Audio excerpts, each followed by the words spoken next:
ललाटे काश्मीरम, उनका माथा सूना नहीं रहता।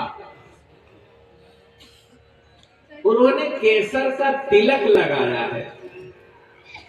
भारतवर्ष में विशेष रूप से शास्त्रीय परंपरा का पालन करने वाले लोगों का ललाट रिक्त नहीं होना चाहिए, वहां तिलक होना ही चाहिए। हृदय प्रदेश में तरह दिखना, जहाँ डाल डाल पर सोने की चिड़िया करती है बसे, को दर्शकस्तथा शिक्षको बोधकश्चैव षडेते गुरवः स्मृताः। ये 6 गुरु है।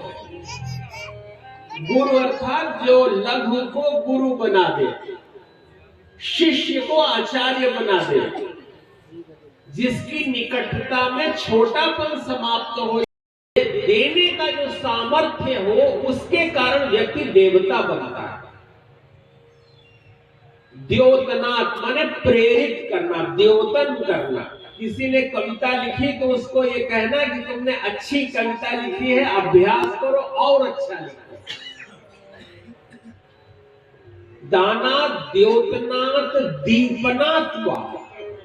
दीपन करना माने संसार में बहुत सारे ये शरीर रूपी दिए हैं, जिसमें स्नेह रूपी तेल भरा हुआ है, इंद्रिय रूपी उसमें बाती लगी हुई है। बस परमात्मा आकर स्पार्क कर दे, बस बत्ती छुआ दे कोई, और होना चाहिए, प्रसन्नता होनी चाहिए। और आप प्रसन्न रहेंगे तो प्रसन्नता का विस्तार होगा। इसलिए हमारे शास्त्र इसका संकेत करते हैं। आसक्ति का सर्वथा त्याग करें। जिन भी वस्तुओं विषयों से आसक्ति हो रही है, बंधन हो रहा है, उनका त्याग करना ही ज्ञान है। और उसके लिए सत्संग करना आवश्यक है। सत्य का संग सत्संग है। सत्संग वह विधा है जिससे आप अपने ऐसे, लेकिन जो गुरुजन होते हैं वो इस तरह आपको संभाल के बताते हैं कि आप चूकते चूकते संभल जाए। विंध्याचल को विवेक जागृत हुआ, चैतन्यता आई।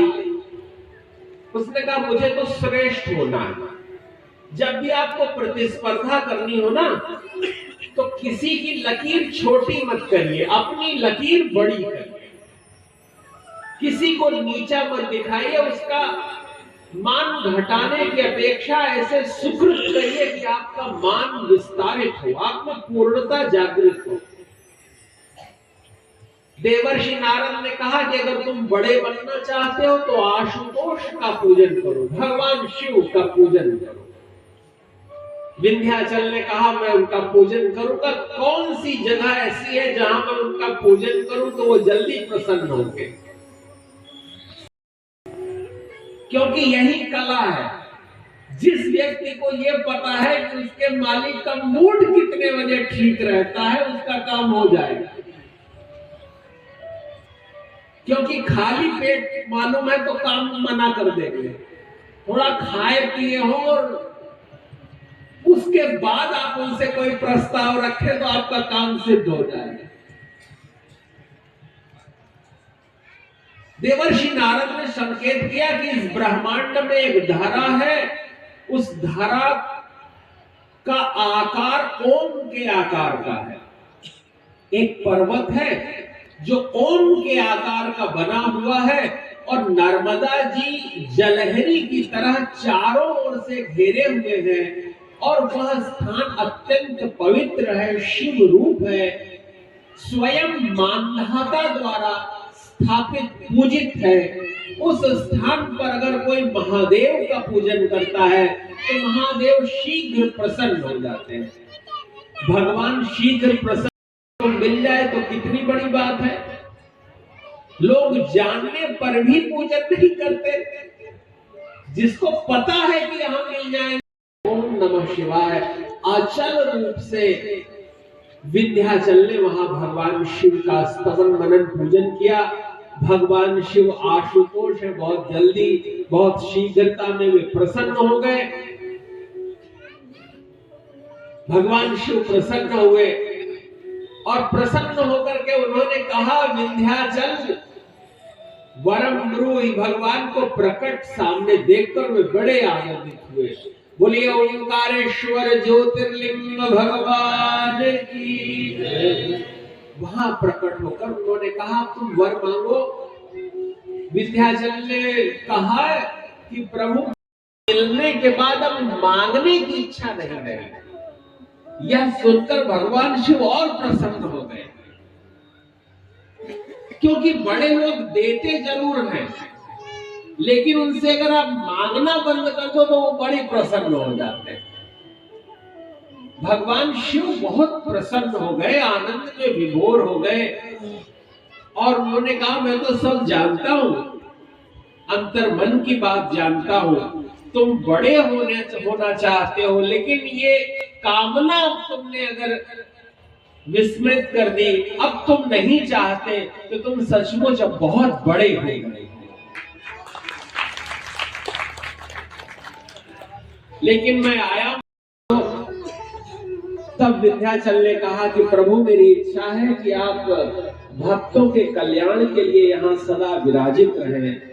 और तब भगवान शिव ओंकार पर्वत पर ओंकारेश्वर के रूप में सदा सदा के लिए स्थित हो गए। और उन्होंने उनका आधा भाग जो पार्थिव शिवलिंग बनाया था विंध्याचल ने, वो परमेश के रूप में वहीं बगल दूसरी ओर माने नर्मदा जी के दूसरे तट पर वह स्वयं प्रतिष्ठित हो गए। परमेश्वर को ही अमलेश्वर कहा जाता है और ओंकारेश्वर और परमेश्वर है और आगे दूसरे तट पर है। उन दोनों का दर्शन और परिक्रमा करनी चाहिए। बोलिए ओंकारेश्वर ज्योतिर्लिंग भगवान की जय। परमं पदं सदा पश्यन्ति सूरयः। शिव महापुराण पर अपना हृदय स्वरूप करुणा सर्वस्व समर्पित करके भगवान शंकर को प्रणाम करता हूँ और यहाँ उपस्थित समस्त ऋषि तुल्याचार्यगण और मस्तक रख के प्रणाम करता हूँ। मैं डॉक्टर संजय कुमार द्विवेदी हूँ। इलाहाबाद विश्वविद्यालय में मानव विज्ञान विभाग में सहायक आचार्य के रूप में और पोस्ट डॉक्टोरल फैकल्टी के रूप में वर्तमान समय में कार्यरत हूँ। मैं धन्यवाद। बहुत बहुत धन्यवाद आदरणीय डॉक्टर साहब। जय गुरुदेव। अब मैं माननीय डॉक्टर संजय कुमार द्विवेदी से अनुरोध करूंगा कि हमारे त्रिपाठी जी का स्मृति चिन्ह देकर सम्मान करें। यह स्मृति चिन्ह इलाहाबाद विश्वविद्यालय की ओर से किया जा रहा है। शाखाएं जमीन से जुड़ जाती है, उससे स्वयं एक वृक्ष का निर्माण हो जाता है। तो वहाँ के मनीषियों ने, आचार्यों ने सोचा कि इस विश्वविद्यालय में पढ़ने वाला प्रत्येक छात्र एक वट वृक्ष की शाखा है और जब वह विद्या अध्ययन करके यहाँ से निकलेगा तो स्वयं एक वट वृक्ष बनेगा। तो यही इलाहाबाद विश्वविद्यालय का आधार वाक्य है और इसी आधार वाक्य के साथ यह स्मृति चिन्ह मैं गुरुदेव जी को समर्पित किया हूँ। कोटि कोटि धन्यवाद। आप सभी को प्रणाम। गुरु जी का ही चित्र दिया जा रहा है। बहुत बहुत धन्यवाद।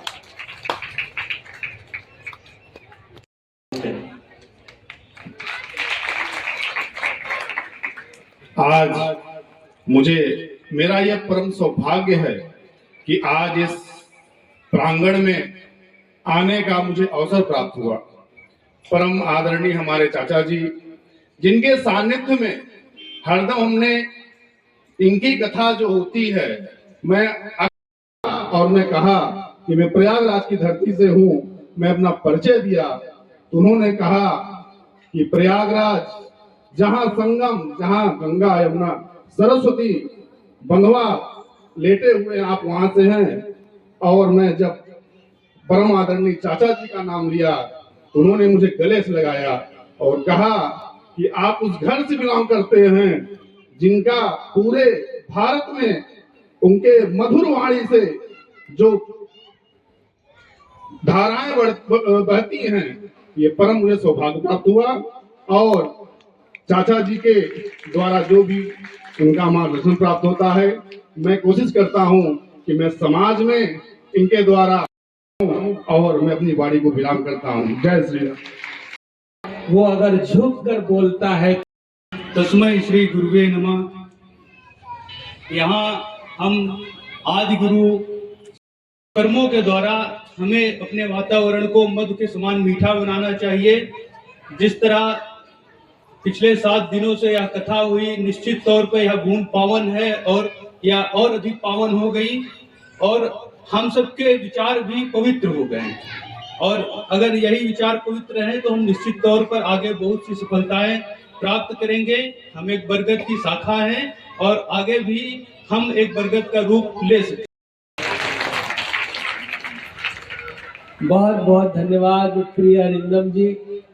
भारतीय ज्ञान परंपरा और उसके विस्तार के मूल में पूज्य महर्षि महेश योगी जी का स्थान है और इस सब कार्य के मूल में जो वासंतिक वातावरण है, गौर वर्ण के पावन कथा पर इन्हें अनंत मंगल कामनाएं और आशीष निवेदित है। इनकी श्रेष्ठता सदा विस्तार को प्राप्त हो, दीर्घ जीवी हो, सौम्य बने रहे। इनके लिए खड़े होकर जोरदार करतल ध्वनि से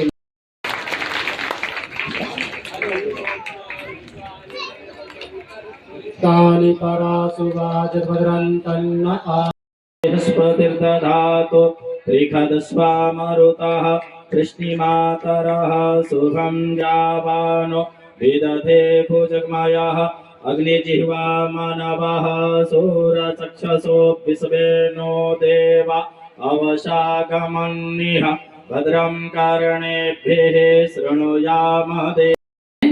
बहु अमूल्य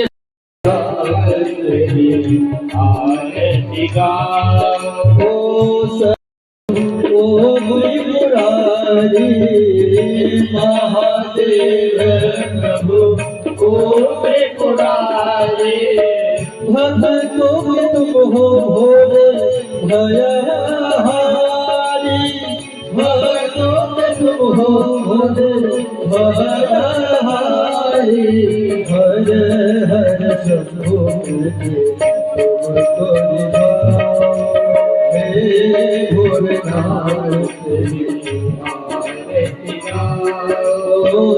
पूजा जप होगी न जानो, पूजा जप योग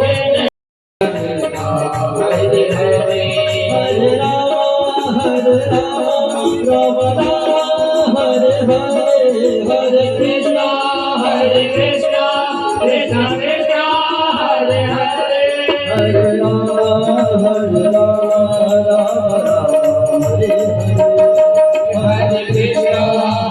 कृष्णा कृष्ण कृष्ण हरे हरे, कृष्ण कृष्ण हरे हरे, कृष्ण कृष्ण हरे हरे।